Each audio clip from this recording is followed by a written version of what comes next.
ഇതാ നിങ്ങൾ കണ്ടുവരി. നമ്മളെ ഈ അംഗനവാടിക്ക് ഒരു ചരിത്രമുണ്ട്. കേരളത്തിലെ ആദ്യത്തെ അംഗനവാടിയാണ് മലപ്പുറം ജില്ലയിലെ വേങ്ങര പഞ്ചായത്തിൽ പുത്തനങ്ങാടിയിൽ ഈ കാണുന്ന അംഗനവാടി.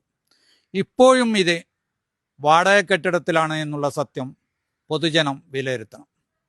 എന്തെല്ലാം സംവിധാനങ്ങൾ ഉണ്ടായിട്ട് പോലും, അരനൂറ്റാണ്ട് പിന്നിട്ടിട്ട് പോലും ഈ അംഗനവാടിക്ക് ഒരു കെട്ടിടത്തിന് സ്ഥലം കണ്ടെത്തുവാനോ ഇതിന് ഫണ്ട് വെക്കുവാനോ ഇവിടുത്തെ ജനപ്രതിനിധികൾ മുന്നോട്ട് വന്നിട്ടില്ല എന്ന് പറഞ്ഞാൽ ഈ നാടിനോടുള്ള ശാപമല്ലേ ഇത്? ഇന്ത്യൻ പാർലമെന്റിൽ മെമ്പർ അന്ന് മുതൽച്ച് ഒരു പാർട്ടിയുടേത് തന്നെയാണ്.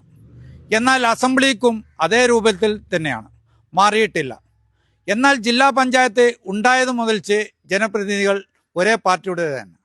ഇങ്ങനെയൊക്കെ സ്വന്തം പാർട്ടിക്കാരായിട്ട് പോലും എന്തുകൊണ്ടാണ് ഒരു അംഗനവാടി കെട്ടിടം പണിയാൻ അരനൂറ്റാണ്ട് കാത്തിരുന്നിട്ടും ജനങ്ങൾ ഈ ദുരിതം പേറേണ്ടി വന്നത്?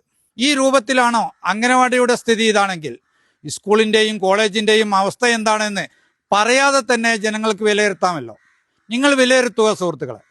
രാഷ്ട്രീയം ഏതാവട്ടെ, പാർട്ടി ഏതാവട്ടെ, ഭരണം ഏതാവട്ടെ, ഈ വരുന്ന തെരഞ്ഞെടുപ്പിൽ ചിന്തിച്ചു വോട്ട് ചെയ്യുക നിങ്ങൾ.